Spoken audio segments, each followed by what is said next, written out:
most important thing for the client to ensure values are realized. And this again brings me to another question. Before it comes to value realization, we need to select the project. We need to prioritize them, which one comes first in terms of spending money and investment. And that leads me to Akh Ahmed for this question. How we are selecting the projects of digitalization solutions, how we can prioritize them to ensure that we are on the same path with the other companies and we have a priority in selecting our project. What are the criteria? Yeah, well, I will start by linking my answer to what Jeremy has said just a few seconds about the business case.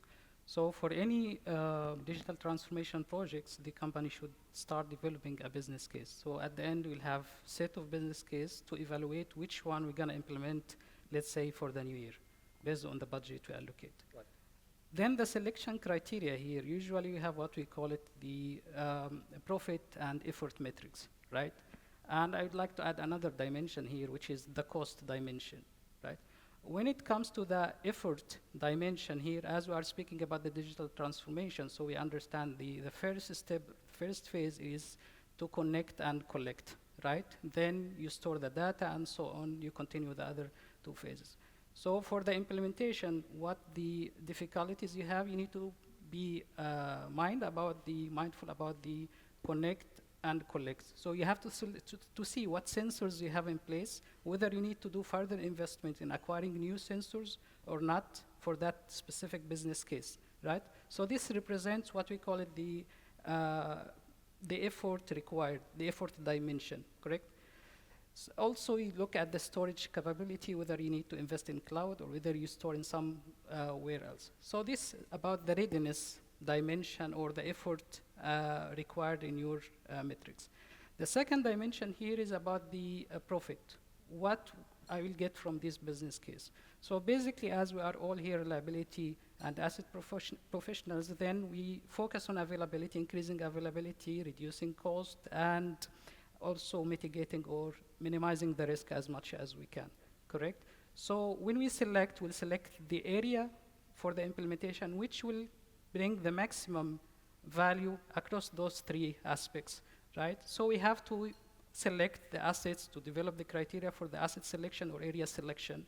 And this will be linked to three also aspects. First one is the readiness, as we spoke about it.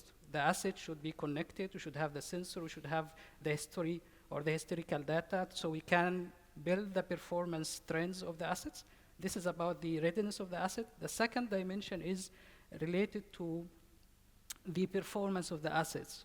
So if the asset is a bad actor, bad performer, then if I select this asset to start with, then I will be able to show value to the management so I can get the buy-in from all the stakeholders so they can invest more in having more business cases and just, it will make my life easier to promote this culture in my organization. So we spoke about the readiness for implementations, also the performance of the asset itself. So then the third dimension, which is the cost. Of course, we'll try as much as we can to push all those digital transformation to be a pilot projects funded by let's say, the service provider as much as we can, so he can build the case, and if successful, then we can spend more. If not, then we have to set our priorities as I spoke. So we try to, maybe we can make the idea of the profit share as a concept of implementation for some pilots. Then we can scale it around. Yeah. Excellent, excellent.